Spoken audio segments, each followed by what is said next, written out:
ہماری جماعت گئی تھی، تو ہمارے وہاں جو پاکستانی بچے بہت زیادہ ڈرگز میں پھنس گئے ہیں، ماں باپ نے بڑا ظلم کیا، پاکستانیوں کے پاس بہت پیسہ ہے، لیکن انہیں صرف پیسہ ہی بنایا، اپنی اولاد کو دین نہ بتایا۔ تو ہمارے بہت بچے ڈرگز کے کاروباری بن گئے، تو جیلوں میں پڑے ہوئے ہیں کچھ میں۔ تو میں مقامی لوگوں سے کہا یار مجھے کسی جیل میں، چونکہ میں یہاں بھی جیلوں میں جاتا ہوں بیان کرنے کے لیے، یا مجھے کسی جیل میں لے جاؤ، میں وہاں بچوں سے بات کروں گا۔ تو پریسٹن جیل میں لے گئے مجھے، تو وہاں ہم نے مسلمانوں کو اکٹھا کیا، کوئی انڈیا کے بھی تھے، پاکستان کے نوجوان زیادہ تھے، کیسز سارے یہ ڈرگز کے تھے، ایک دو کیس کوئی اور تھے لیکن زیادہ یہی نشہ بیچنے کے چکر میں تھے۔ تو میں نے ان کو بٹھا کے بات کی، ان سے توبہ کروائی، بڑے خوش ہوئے وہ۔ پھر انہوں نے کہا جی ہم آپ کو جیل کا وزٹ کرواتے ہیں۔ میں نے کہا دکھاؤ بھائی، پاکستان کی جیلیں بھی دیکھی ہیں، وہاں کا نظام بھی دیکھا ہے۔ میں جب یہاں جاتا ہوں جیل میں تو وہ جو سمنا جیل ہوتا ہے اس کے لیے پورا وہ گارڈ آف آنر ہوتا ہے، سپاہی ہوشیار باش۔ ان کا سمنا جیل آیا اکیلا، کوئی آدمی ساتھ ہی نہیں، اتنی طاقتور حکومت کو سمنا جیل اکیلا آ کے ہمیں ملا اور ہمیں دعوت دی کہ آپ آج ہمارا تھوڑی مصروفیت ہے، آپ دوبارہ تشریف لائیں اور ہمارا جیل وزٹ کریں۔ وہ چلا گیا تو مجھے بتایا گیا کہ یہ تو سمنا جیل صاحب، تو میں کہا ابھی ساڈا ہمدا تھڑ تھلی مت جاندی، یہ کون ہے؟ آگے لگ ٹپ بھی گیا تو پتہ ہی نہیں لگا کس دن۔ تو انہوں نے جیل دکھائی، تو کوئی 850 کی کیپیسٹی تھی اور اس میں 650 قیدی تھے، یعنی اس سے کم رکھے ہوئے تھے، اور ایک کمرے میں 2، اسی میں ٹوائلٹ، اسی میں بیسن گرم ٹھنڈا پانی، اسی میں ٹی وی، اور اسی میں ان کے لیے نیٹ کی سہولت، ہر چیز، اور ہر قیدی کے لیے کوئی نہ کوئی پروفیشن سیکھنا ضروری۔ بہت سے شعبے بنے ہوئے دکھائے انہوں نے جس میں وہ کام کر رہے تھے، گورے بھی تھے اور ہمارے انڈین پاکستانی بھی تھے، انڈین بھی تھے، بنگالی کو نہیں دیکھا۔ اس کے بعد ہمیں وہ کچن لے گئے۔ ان کا جو کچن تھا وہ ہمارے 5 سٹار ہوٹلز کے کچن سے زیادہ صاف ستھرا، اور وہ چپس بن رہے تھے قیدیوں کے لیے، اور دوپہر اور رات کے کھانے میں 5 قسم کے کھانے ہوتے ہیں، 5 قسم کے، اور حلال کے لیے دیگ الگ ہے، پتیلے الگ ہیں، پلیٹیں الگ ہیں، حتیٰ کہ وہ چمچ جس سے سالن نکالا جاتا ہے وہ چمچ بھی الگ ہیں، حلال، مسلمانوں کو حلال پرووائڈ کرنے کے لیے۔ اور پھر انہوں نے ہمیں ایک ہاٹ پاٹ دکھایا اتنا سا، وہ 150 پاؤنڈ کا تھا وہ ہاٹ پاٹ، کو 25,000 روپے کا ہاٹ پاٹ، کہ یہ اس میں مسلمانوں کے لیے رمضان میں ان کو سحری اور افطاری کا کھانا گرم ملے، یہ ہاٹ پاٹ بنایا گیا۔ چونکہ سحری کا ٹائم ان کا کھانے کا ٹائم نہیں، افطاری کا ٹائم ان کے کھانے کا ٹائم نہیں، تو پھر وہ کھانا اس میں رکھتے ہیں جس میں 8 گھنٹے کھانا گرم رہتا ہے، جیسے دیگ سے نکالا تھا ویسے گرم ہوتا ہے، اس لیے اس کی قیمت 25,000 یعنی 150 پاؤنڈ اس کی قیمت تھی۔ جتنے مسلمان قیدی ہیں اتنے ہاٹ پاٹ اس میں ہوں گے، وہ روزہ رکھیں نہ رکھیں ان کی سردردی، ان کی طرف سے ان کو وہ گرم کھانا ملے گا، سحری میں بھی افطاری میں بھی۔ جس دیگ میں کھانا تیار ہو رہا تھا وہ 9,000 پاؤنڈ کی دیگ تھی، یعنی کوئی 16 لاکھ کی وہ دیگ تھی۔ میں نے کہا یہ کیا بلا ہے کہ 9,000 پاؤنڈ کی دیگ۔ ان کا جی بس اس میں کچھ کرنا نہیں پڑتا، کھانا بنانے والے کو ڈال دیتے ہیں سب کچھ، اور جب زیادہ کوانٹٹی ہو تو نیچے سالن کھانا لگ جاتا ہے، گوشت لگ جاتا ہے، سبزی لگ جاتی ہے، تو اس میں یہ خصوصیت ہے کہ اس میں لگتا کچھ نہیں ہے، اپنے آپ ہی ہر چیز تیار کر کے آٹومیٹک ہے، ڈال کے وہ فارغ ہو جاتے ہیں اور کھانا تیار ہو جاتا ہے، آگے تقسیم کر دیتے ہیں۔ اور پیچھے انہوں نے ہمیں وہ دکھائے ان کے جو فریج اور فریزرز اور جہاں سے کچا میٹیریل آتا ہے، وہ اتنا تنکا بھی مجھے نظر نہیں آیا، اتنا ٹیشو پیپر نظر نہیں آیا، صاف ستھرے۔ سب سے عجب بات جو آپ کو بتانے والی تھی کہ کسی جیل کے افسر کو اجازت نہیں کہ قیدی کو انگلی بھی لگائے، وہ چاہے گالیاں دیں، چاہے پتھر ماریں، چاہے ان کو برا بھلا کہیں، ان کو اف کرنے کی بھی اجازت نہیں۔ ساڑھے تر لمحے پا کے فنائیاں پھیر دیتے، اور باقاعدہ ٹی وی کیمرے لگے ہوئے ہیں کہ چیک کیا جا رہا ہوتا ہے کہ کوئی کسی کو بے عزت تو نہیں کر رہا، ہاتھ تو نہیں اٹھا رہا. پھر ان کو خرچہ الگ ملتا ہے، ماہانہ خرچہ ملتا، ہفتہ واری خرچہ ملتا ہے. کچھ پاؤنڈ بتایا انہوں نے، مجھے یاد نہیں رہا. ایک بہت خوبصورت اس سے اتنا بڑا ڈپارٹمنٹل سٹور تھا، اتنا بڑا جتنا یہ آپ کا ہال ہے، صاف ستھرا، ضروریات زندگی کی ہر شے مہیا. جس مذہب کے لوگ ہیں ہر مذہب کا عالم آ کر ان کو آ کے تعلیم دیتا ہے. اگر کسی مذہب کا ایک سکھ جیل میں تھا تو اس کے لیے ان کا عالم ہفتے میں ایک دفعہ کر ان کو تعلیم دیتا اور وہ اس کی تنخواہ گورنمنٹ دیتی. ایک یہودی ہے، ایک ہندو ہے، ایک بدھ ہے، عالم آئے گا. مسلمان زیادہ ہیں تو ان کے 2 عالم آتے تھے، جمعہ میں پڑھانے والے، نماز پڑھانے والے، ان کو پریچ کرنے والے وہ آتے تھے. تو میں نے وہاں اپنے ساتھیوں سے کہا جس قوم کے یہ اخلاق ہوں انہیں ہم نعرہ تکبیر سے فتح کرنا چاہتے ہیں، ہم بھی کیسے دیوانے کہ ظلم و ستم سے بھرے ہوئے، فرعونیت سے بھرے ہوئے، اور ہم چاہتے ہیں کہ ہم میدان مار لیں خالی نعرہ تکبیر. جو قیدیوں کے ساتھ یہ سلوک کر رہے ہوں، باہر ان کا کیا سلوک. میں تو پریشان ہو گیا. میں نے کہا ان پہ زوال نہیں آ سکتا، چونکہ ان کی جو برائیاں ہیں وہ انفرادی برائیاں ہیں، اجتماعی ظلم نہیں ہے ان کا. ان کو یہ فکر نہیں ہے کہ کوئی وکیل کسی کے ساتھ مل کر میرے اوپر جھوٹا کیس کر دے گا، اور کوئی جج کا قلم فروخت ہو جائے گا، کوئی میری زمین پہ قبضہ کر جائے گا، کوئی میری بچی کو اٹھا کے لے جائے گا. یہ ان کو کوئی خوف نہیں. اجتماعی انفرادی نافرمانیاں ہیں، اور انفرادی نافرمانیوں پہ اتنی جلدی پکڑ نہیں آتی جتنی اجتماعی نافرمانیوں پہ آتی. ایک دفعہ موسیٰ علیہ السلام نے اللہ تعالیٰ سے پوچھا، یا اللہ فرعون تو کہتا تھا میں خدا ہوں، تو نے اس کو اتنی لمبی حکومت کیوں دی؟ تو اللہ نے عجب بات کی کہ یہ کم وقت اپنی رعایا میں عدل کرتا تھا اس لیے حکومت. ظالم تو بنا جب وہ اس کو پتا چلا کہ میری گئی حکومت. تو اللہ نے کہا میں نے اس لیے اس کو حکومت دی کہ یہ رعایا میں عدل کرتا تھا، اس لیے حکومت دی، حالانکہ مجھے پتا ہے یہ کم وقت کہہ رہا ہے میں خدا ہوں. ہاتھ میں ڈالیں. چلو جتنے ظلم کو آپ دور کر سکتے ہو اسے تو دور کرو. اپنے قلم کی قیمت نہ لگنے دینا، اس قلم کو نہ بیچنا، تو پھر اس کی قیمت اللہ لگائے گا. اور ایک جھلک اللہ کے نبی نے بتا دی ہے، ایک دن کا عدل 60 برس کی عبادت کے برابر ہے. ایک دن کا عدل 60 برس کی عبادت کے برابر ہے. کون 60 برس مصلی پر بیٹھ سکتا ہے؟ آپ کا ایک دن اس 60 برس کے برابر ہے جس پہ مصلی سے اٹھا ہی نہ جائے. ظلم، جھوٹ، بددیانتی، یہ 3 کام زوال لے آتے. میرے نبی نے فرمایا اتقوا الظلم، ظلم سے بچنا، فإنہ ظلمات یوم القیامہ، یہ قیامت کا دن تمہیں اندھیروں میں دھکیل دیں گے. ظلم سے بچنا. اگر امام حسین یزید کی بیعت کر لیتے تو کون سی قیامت ٹوٹ پڑتی تھی؟ سارا مسئلہ تو ہے اللہ کی رضا کا. ساری جو محنت کوشش ہے وہ تو ہے اللہ کی. میں آپ کے لیے کیوں بات کر رہا ہوں کہ اللہ راضی ہو جائے. آپ کو کس لیے تیار کر رہا ہوں؟ انصاف کرو کہ اللہ آپ سے راضی ہو جائے. اور اگر کسی کو پتہ چل جائے کہ اللہ مجھ سے راضی ہو چکا ہے تو وہ تو اب کانوں میں تیل ڈال کے سوئے. اور یہ وہ شہزادے ہیں جنہوں نے ابھی عمل کی دنیا میں قدم ہی نہیں رکھا، ماں کا دودھ پی رہے ہیں. ماں کا دودھ ابھی چھوٹا نہیں ہے، اور اللہ کے نبی یہ خوشخبری سناتے ہیں حسن اور حسین جنت کے نوجوانوں کے سردار ہیں.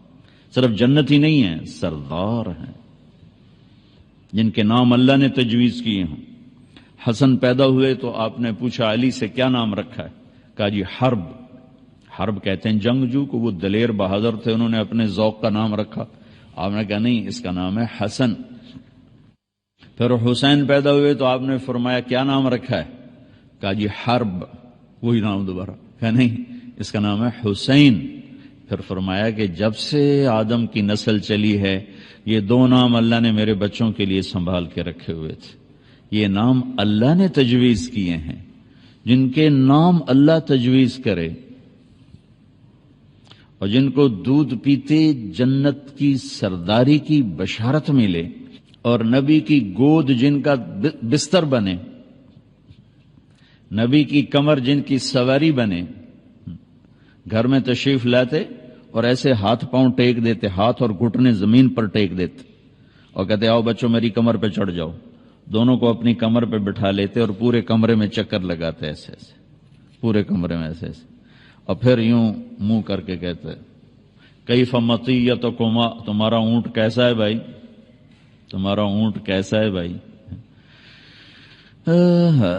کائنات میں جنہیں اتنی عظیم سواری ملی ہو، ایک دن آپ ایسے ہی کھیل رہے تھے بچوں کے ساتھ اور ان کو کمر پہ بٹھایا ہوا تھا تو اوپر سے حضرت جابر آ گئے، تو وہ کہنے لگے ارے اتنی بڑی سواری، اتنی بڑی سواری، تو اس پر آپ نے فرمایا تو سوار بھی تو دیکھو کتنے بڑے ہیں، سوار بھی تو بہت بڑے ہیں، اتنی بڑی سواری کا، آپ نے کہا اتنے بڑے سوار، تو یہ معاملہ تو حل ہو چکا ہے کہ اللہ راضی ہو چکا ہے۔ یہ مسئلہ یہ ایک چھپا ہوا راز ہے، عمر گزر گئی تبلیغ میں، لیکن اللہ کی قسم پتہ نہیں ہے اللہ راضی ہے کہ ناراض ہے، اور یہ پتہ نہیں ہے کہ جو کچھ آج تک ہوا ہے اللہ کے فضل سے ہوا ہے یہ اللہ کی ناراضگی کا سبب ہے یا اس کی رضا کا سبب ہے۔ یہ جب آنکھ بند ہوگی اس راز سے پردہ اس وقت اٹھے گا کہ کیا وہ راضی ہے یا ناراض ہے۔ سارے اللہ کے بندے ڈرتے ڈرتے دنیا سے چلے گئے، لیکن یہ وہ لوگ ہیں جن کے اس راز سے پردہ اٹھایا جا چکا ہے اور ان کو بتایا جا چکا ہے جنت تمہارے لیے اور سرداری بھی تمہارے لیے ہے۔ تو یہ اگر ایک ظالم جان بچانے کے لیے تو کلمہ کفر بھی جائز ہے، تو ظالم کی بیعت کرنا کفر تو کوئی نہیں ہے، اب کفر نہیں ہے تو جان بچانے کے لیے اتنا تو کر سکتے تھے، اور اب صرف اپنی جان تھوڑی تھی، پیچھے سارا خاندان تھا، چھوٹے چھوٹے معصوم بچے تھے۔ اللہ اکبر، جس قوم کے پاس کربلاؤں کی تاریخ ہو وہ قوم خود ظلم کے خریدار بن جائیں تو زمین آسمان کانپے نہ تو اور کیا ہو۔ اس لیے تو یہ قصے تاریخ میں اللہ نے زندہ رکھے کہ کوئی قیامت کے دن کہہ نہ سکے جس ہن تک پتہ کوئی نہ ہی ساڑھے تا جی علم اچھی گل کوئی نہیں ہے کہ بدبخت یہ تاریخ ہے تیری، سورج بھی ڈوبتا ہے یہ نہیں ڈوبے، چاند گھٹتا اور بڑھتا ہے، ان کی بلندیاں نہ گھٹی نہ بڑھی، اتنی بڑھ گئیں کہ آگے بڑھنے کی چیز ہی کوئی نہیں رہ گئی تھی، تو اس کے بعد تم کیا کہتے ہو کہ جی سانتا جی پتہ کوئی نہ ہی، میرے تا جی چھوٹے چھوٹے بچے ہیں روٹی کی تو کھواوا، تو میرے نبی کے بچے تو گردنیں کٹوا کے نیزوں پہ چڑھ گئے تھے، تمہاری اولاد اس سے زیادہ پاکیزہ تھی۔ میرے بچے کا ہاتھ ٹوٹا، چھوٹا سا تھا، دیوار سے گر گیا، وہ چیخ رہا تھا، مجھے اس کا رونا دیکھا نہ گیا، میں باہر چلا گیا، بیٹھ نہیں سکا، اور جو اپنے بچوں کو ذبح ہوتا دیکھ رہا ہو کیا جگر ہے۔ پھر اس قوم کا وکیل پیسوں پہ ایمان بیچ دے اور جج پیسوں پہ ایمان بیچ دے، اب بیوروکریٹس، میں تمہیں کیا رہوں، میرا تو ریڑھی والا ایمان بیچ کے بیٹھا ہوتا، میرا تو مزدور ظالم ہے، ریڑھی والا ظالم ہے۔ ہمارے زوال کا سبب سیاست نہیں، نہ سیاستدان ہیں نہ پارٹی ہیں، ظلم، جھوٹ، بددیانتی، یہ تین بڑے سبب ہیں۔ تو جتنا آپ عدل دے سکتے ہو میرے بھائیو اتنا تو دو، اتنا تو دو۔ یہاں تو جان تک کے سودے کر دیے کہ نہیں،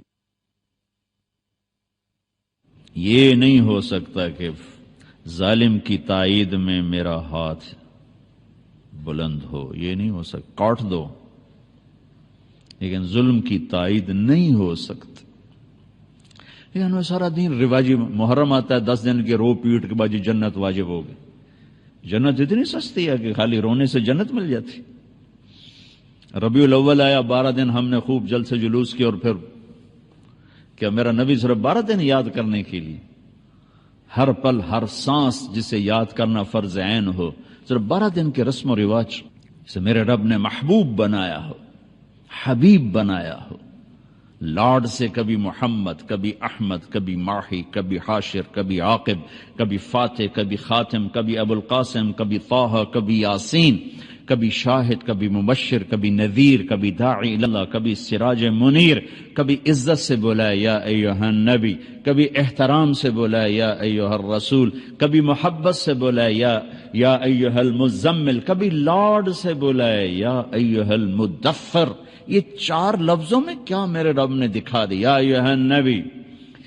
آدم علیہ السلام سے بات کی، یا آدم، نام لیا۔ نوح علیہ السلام سے بات کی، یا نوح، اے نوح۔ ابراہیم علیہ السلام سے بولے، یا ابراہیم۔ موسیٰ علیہ السلام سے بولے، یا موسیٰ۔ داؤد علیہ السلام سے بولے، یا داود۔ زکریا سے بولے، یا زکریا۔ یحییٰ سے بات کی، یا یحییٰ۔ عیسیٰ سے بات کی، یا عیسیٰ ابن مریم۔ 8 نبیوں سے بات کی ہے، نام لے کر کیا ہے۔ یا آدم اسکن انت وزوجک الجنہ، یا نوح اہبط بسلام منا، یا ابراہیم قد صدقت الرؤیا ما تلک بیمینک یا موسیٰ، یا داود انا جعلناک خلیفہ، یا زکریا انا نبشرک بغلام، یا یحییٰ خذ الکتاب بقوہ، یا عیسیٰ ابن مریم انت قلت للناس۔ 8 نبیوں سے بات کی، نام لیا ہے۔ اپنے نبی سے بات کی، یا محمد نہیں، یا احمد نہیں، یا ایھا النبی، عزت۔ پھر اس سے اوپر کا لیول، 7 پروٹوکول شامل کیا، یا ایھا الرسول۔ پھر نے کہا، یا اللہ، ابراہیم آپ کے خلیل تھے، موسیٰ کلیم تھے، داؤد کے لیے لوح نرم، سلیمان کے لیے ہوا تابع، اور عیسیٰ کے لیے مردے زندہ، تو میرے لیے کیا ہے؟ اللہ نے کہا، تیرے لیے اولیس قد آتیتک افضل من ذلک کلہ، میں نے آپ کو وہ دیا ہے جو کسی کو نہیں دیا۔ وہ کیا ہے؟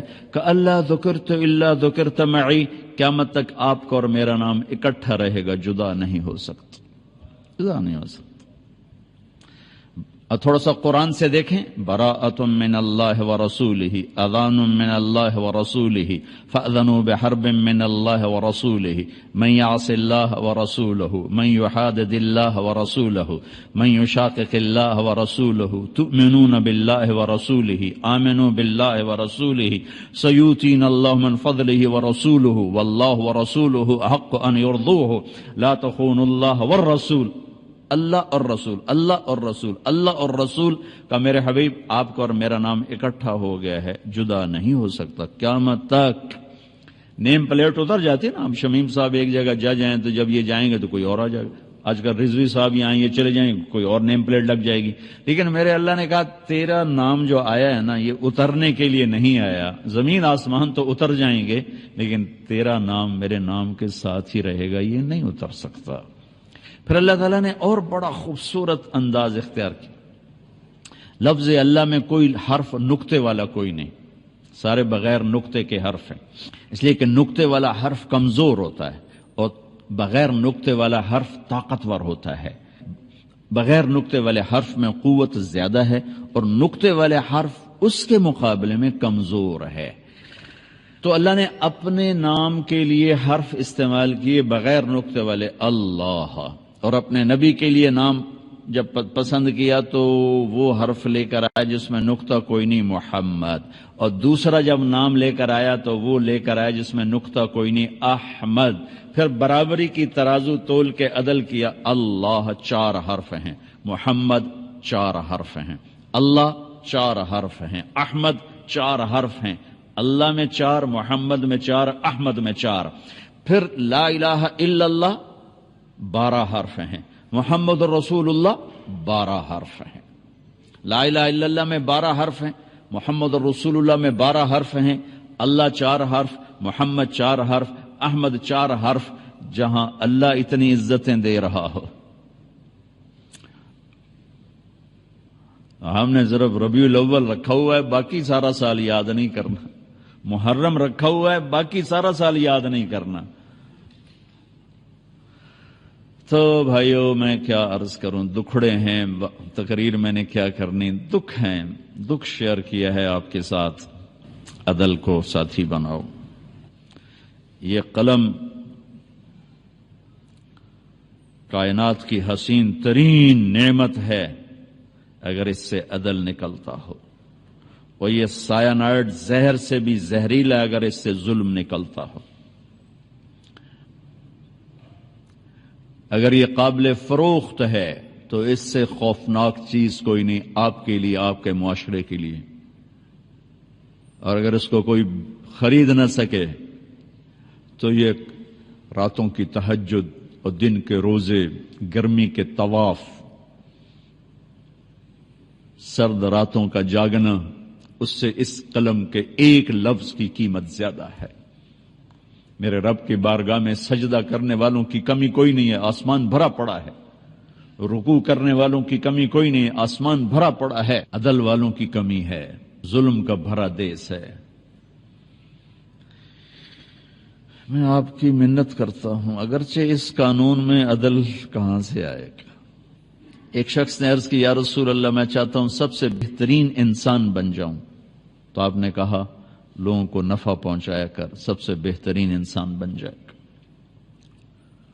یہ نہیں کہا رات کو تہجد پڑھ، اتنے نفل پڑھ، دن کو روزے رکھ، اور اتنا قرآن پڑھ، اتنی تسبیح پڑھ۔ کہا لوگوں کو نفع پہنچا، سب سے بہترین بن جائے گا۔ اور جو نفع آپ پہنچا سکتے ہو تو کوئی بھی نہیں پہنچا سکتا۔ جو نفع آپ سے مل سکتا ہے۔ عمر بن عبدالعزیز نے انصاف کیا، عبد الملک، ولید، سلیمان نے ظلم کیا، اسی تخت پہ بیٹھے اب عمر بن عبدالعزیز انصاف کیا۔ ایک اور بات یاد آئی، اچھوں سے برے، بروں سے اچھے۔ یزید ایک ظلم کی داستان ہے۔ 3 بر اعظم پہ حکومت، 39 سال کی عمر میں مر گیا کہ 42 سال کی عمر۔ اس کا بیٹا معاویہ بن یزید رحمت اللہ علیہ 3 بر اعظم کی حکومت ملی 22 سال کی عمر میں۔ 22 سال کی عمر تو پاگل پن کی عمر، اور یہ جج کی کرسی نہیں ہے جو 30 سال کے بعد ریٹائرمنٹ ہے، یہ تو موت تک کی ہے، اور کوئی مقابلے میں کوئی نہیں۔ 3 بر اعظم میں جھنڈا لہرا رہا ہے اور دنیا کے خزانے سمٹ کے آ رہے ہیں۔ 40 دن حکومت کی، 40 دن، اور سارے خاندان بنو امیہ کو اکٹھا کر لیا اور خطبہ دیا اور کہا کہ میرا باپ جبار تھا، ظالم تھا، اس نے اہل البیت کا خون بہایا، اور میں اس تخت پہ لعنت بھیجتا ہوں جس کے نیچے حسین کا خون ہو۔ یہ تمہاری حکومت پڑی ہے، جس کو چاہے دے دو۔ حکومت چھوڑ دی، 3 بر اعظم کی حکومت کو لات مار دے، مجھے نہیں چاہیے، دے دو۔ اس کے بعد مروان کو اور اس کی نسل کو حکومت ملی۔ تو عمر بن عبدالعزیز کا جب انتقال ہو رہا تھا تو اپنے بچوں کے لیے 2 روپے بھی نہیں چھوڑے، اور ہشام بن عبد الملک مر رہا تھا تو اپنے بچوں کے لیے 10 لاکھ درہم چھوڑے۔ ان کو تانا ملا، عمر بچوں کے لیے کیا چھوڑا ہے؟ کچھ نہیں۔ کیا کریں گے تیرے بعد؟ فرمایا حرام کھلایا نہیں، حلال تھا نہیں۔ کیا خوبصورت بات، کہ حرام کھلایا نہیں، حلال تھا نہیں۔ کہ میرے بچے نیک ہوں گے تو اللہ سنبھال لے گا، برے ہوں گے تو مجھے ان کی ہلاکت کی پرواہ کوئی۔ 30 برس کے بعد چشم فلک نے کیا دیکھا کہ ہشام کی اولاد، جن کے لیے ان کا باپ 10 لاکھ درہم چھوڑ کے مرا تھا، وہ دمشق کی جامع مسجد کی سیڑھیوں پہ بیٹھ کے بھیک مانگتے تھے، اور عمر کی اولاد ایک مجلس میں 100 گھوڑے اللہ کے نام پہ خیرات کر دیتے۔ وَهُوَ يَتَوَلَّى الصَّالِحِينَ۔ اور عمر بن عبدالعزیز جب خلیفہ تھے تو ان کی ایک خادمہ نے کہا، امیر المومنین میں نے آج رات خواب دیکھا۔ کیا دیکھا؟ کہ میں دیکھا کہ حشر ہے اور پل صراط سے لوگ گزر رہے ہیں۔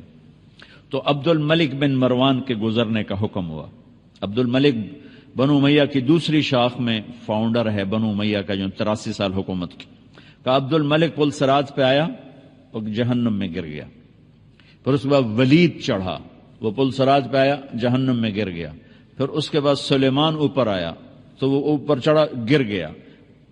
عبد الملک، پھر ان کے بعد آیا ولید، ان کے بعد آیا سلیمان، سلیمان کے بعد آیا عمر بن عبدالعزیز۔